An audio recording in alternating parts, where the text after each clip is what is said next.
Meron pong bagong surrender pero ang lumalabas po ngayon ay 5 sila.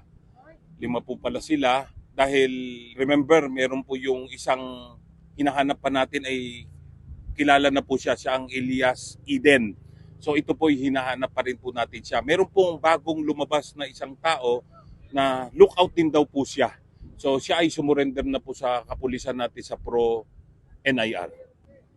As to yung further test or rape kit or ano po nung sa ating biktima na yung ka-live-in ng victim ay nag-undergo na po siya, but we're still waiting for the results. And as I understand, I was made to understand na kinunan po siya ng DNA pa or DNA testing. It will be brought here dito sa atin sa Manila for confirmation.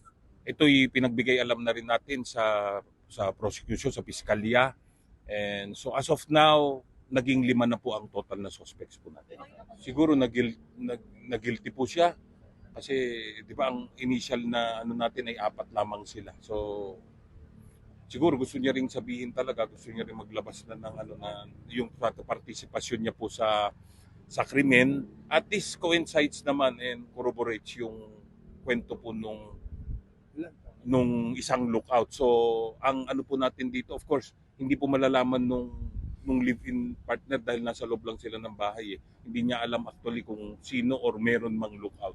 So lumalabas 2 po ang lookout as of now. Okay. So we're still looking for one.